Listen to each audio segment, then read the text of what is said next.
لیکن اب بھارت کی بھی اصلیت واضح ہو گئی ہے کہ وہ اپنی قوم کا یا اپنے ملک کی حفاظت نہیں کر سکتے ہیں، اور جب تک کہ مودی دہشت گرد کی حکومت ہے اسی طرح سے بھارت ٹکڑے ٹکڑے ہوتا رہے گا، بھارتی فوجی مارے جاتے رہیں گے۔ آگے بڑھتے ہیں ناظرین کرام، جو آج کی چوتھی بڑی خبر ہے یہ مقبوضہ کشمیر سے ہے۔ ناظرین کرام، مقبوضہ کشمیر کے اندر بھارتی فوجیوں کے مارے جانے کے بعد خوشی کی لہر دوڑی ہوئی ہے۔ کشمیری عوام جن پر 10 مہینوں سے ظلم کیا جا رہا ہے، روزانہ کی بنیاد پر کشمیریوں کو شہید کیا جا رہا ہے، اس مہینے کے اندر اب تک 35 سے زائد کشمیری شہید ہو چکے ہیں، انہوں نے خوشی کا مظاہرہ کیا ہے اور انہوں نے ایک طرح سے سکھ کا سانس لیا ہے کہ آخر بھارت کو کوئی تو نکیل ڈالنے والا ہے، آخر بھارت کو کوئی تو سبق سکھانے والا ہے کہ وہ کشمیریوں پر جو ظلم کرتا تھا آخر ان کا ظلم آج کے دن تو بند ہوا ہے۔ ناظرین کرام، آج بھارتی فوجی اس قدر پریشان ہیں کہ وہ چائنا سے مار کھانے کے بعد، اشتعال انگیزی کے بعد، مار کھانے کے بعد، پٹائی کھانے کے بعد اب وہ پریشان ہیں کہ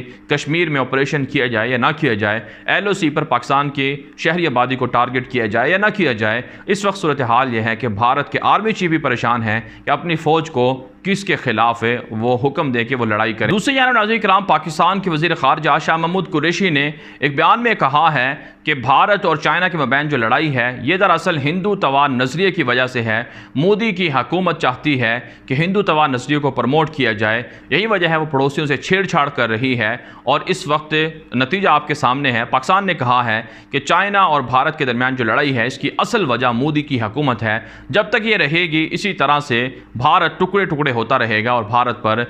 پڑوسیوں کے ذریعے سے، یا آپ یوں کہہ سکتے ہیں نیپال، پاکستان اور چائنا مل کر حملے کرتے رہیں گے۔ آگے بڑھتے ہیں ناظرین کرام، جو آج کی 5ویں بڑی خبر ہے یہ نیپال سے ہے۔ نیپال سے بھارت کا جھگڑا تو چل رہا ہے، لیکن نیپال کے اندر بھارت کے ہندو انتہا پسند مسلمانوں کے خلاف نفرت انگیز مہم چلا رہے ہیں تاکہ وہاں پر خانہ جنگی ہو، مسلمانوں کے خلاف نیپال کے اندر بسنے والے بدھسٹ اور اسی طرح سے ہندوؤں کو اکسا کر حملے کروائے جائیں۔ اس حوالے سے ناظرین کرام، فورن پالیسی کے اندر ایک رپورٹ چھپی ہے، ایک مضمون چھپا ہے، اس میں کہا گیا ہے کہ 4% کے قریب جو نیپال کی آبادی ہے وہ مسلمانوں پر مشتمل ہے، مسلمانوں کی قدر کی جاتی ہے نیپال کے اندر، لیکن ہندوؤں کے جو سوشل میڈیا پلیٹ فارمز ہیں، فیس بک، ٹویٹر، یوٹیوب وغیرہ، اور اسی طرح سے ہندوؤں کے جو ٹی وی چینلز ہیں جو نیپالی زبان میں ہیں، ان کے ذریعے سے مسلمانوں کے خلاف پروپیگنڈا کیا جا رہا ہے کہ مسلمانوں نے کورونا پھیلایا ہے، لہٰذا مسلمانوں کو مارنا چاہیے، ان سے بائیکاٹ کرنا چاہیے، ان پر حملے کرنے چاہیے۔ بھارت کے اندر جب سے کورونا پھیلا ہے مسلمانوں پر ظلم کیا گیا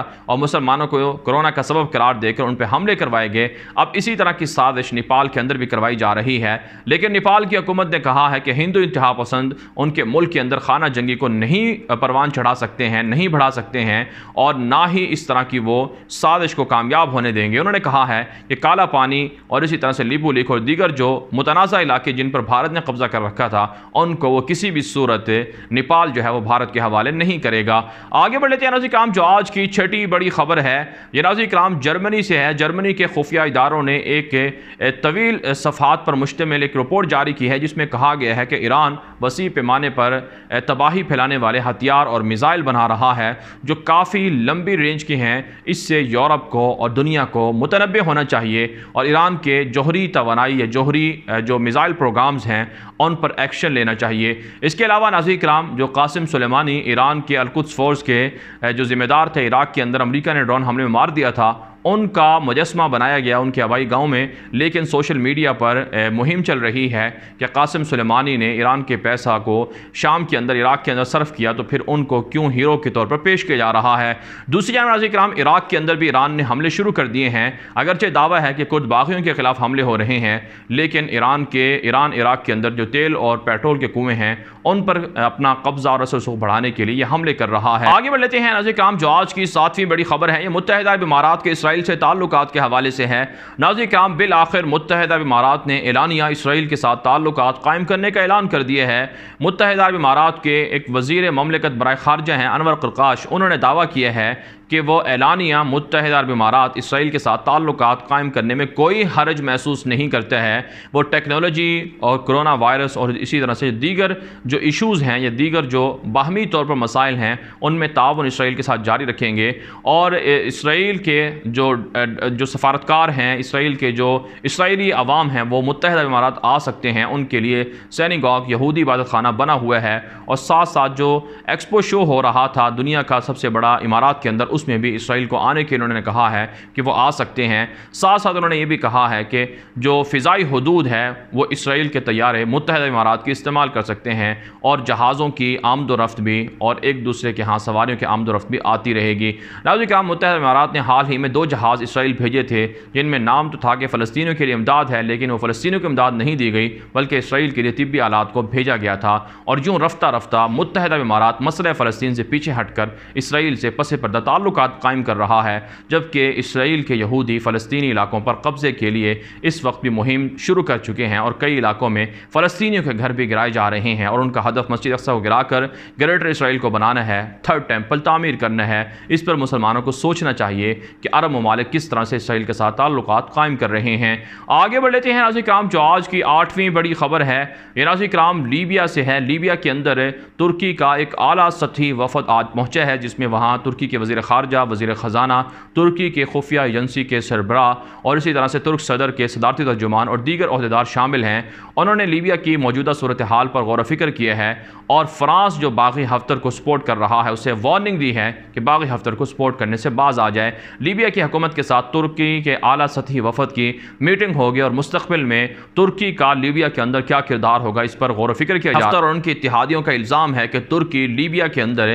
وہاں کے فوجی اڈوں پر قبضہ کر رہا ہے، اس سے لیبیا کی سلامتی کو خطرہ لاحق ہے۔ تاہم ناظرین کرام، لیبیا کی منتخب حکومت ترکی سے حمایت اور سپورٹ مانگ رہی ہے تاکہ باغی حفتر کو شکست دی جا سکے، اور ترکی نے مطالبہ کیا ہے کہ جو باغی حفتر اور ان کے اتحادیوں کے جنگی جرائم ہیں اس کے خلاف عالمی عدالت فوری تحقیقات کرے۔ ناظرین کرام، جو آج کی 9ویں بڑی خبر ہے یہ شام سے ہے۔ شام کے بشار الاسد ڈکٹیٹر اور ان کی بیوی اور ان کے خاندان اور ان کی حکومت کے 39 کے قریب لوگ ہیں جن پر امریکہ نے تازہ پابندیاں عائد کر دی ہیں، اور ان کے جو اکاؤنٹس ہیں بیرونی دنیا کے اندر جو ان کے اثاثے ہیں انہیں منجمد کر دیا گیا ہے، اور ان پر سفری پابندیاں لگا دی گئی ہیں۔ اس کے علاوہ ناظرین کرام، فرانس کے اندر بشار الاسد کے چچا نے جو غیر قانونی طور پر وہاں پر بڑے پیمانے پر زمینیں خریدی تھیں لاکھوں یورو اور اسی طرح سے آپ کہہ سکتے ہیں کہ کروڑوں ڈالر میں، ان کو بھی 4 سال کے لیے سزا جیل کی سنا دی گئی ہے۔ آپ جانتے ہیں بشار الاسد پچھلے 7-8 سال سے شام کے مسلمانوں پر ظلم کر رہا ہے اور زبردستی لوگوں پر حکومت کر رہا ہے، لوگوں کو قتل عام کر رہا ہے،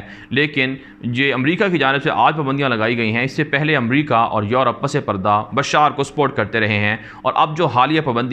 پابندیاں ہیں یہ بھی محض دکھلاوا ہیں، ورنہ پس پردہ یہ بشار کو بچانے کے لیے ان کے ساتھ کھڑے ہوئے ہیں۔ آگے بڑھ لیتے ہیں ناظرین کرام، جو آج کی 10ویں بڑی خبر ہے یہ ناظرین کرام مصر سے ہے۔ مصر کے پہلے منتخب جمہوری صدر محمد مرسی کی آج وفات کی پہلی برسی ہے۔ ان کو پچھلے سال آج ہی کے دن جیل کے اندر ایک طرح سے ان پر تشدد کر کے ان کو شہید کر دیا گیا تھا۔ محمد مرسی نے طویل عرصے بعد، اگرچہ ان کا تعلق اخوان المسلمین سے تھا، لیکن اخوان المسلمین کی طویل جدوجہد ہے مصر کے اندر، جنہوں نے وہاں پر سیاسی نظام کو تبدیل کرنے، اسلام پسندوں کی ایک طرح سے اسلام پسندوں کی حکومت اقدار کو رواج دینے کے لیے وہ حکومت میں آئے تھے، لیکن ڈکٹیٹر عبد الفتاح السیسی نے بغاوت کر کے ان کی حکومت کا تختہ الٹا اور پھر انہیں جیل کے اندر ڈال دیا۔ محمد مرسی کو آج مصر کی عوام انہیں خراج تحسین پیش کر رہی ہے۔ محمد مرسی یہ مصر کے واحد صدر ہیں جنہوں نے کہا تھا کہ مصر کا جو قانون ہوگا وہ قرآن و سنت ہوگا، قرآن و سنت کے خلاف وہ کسی بھی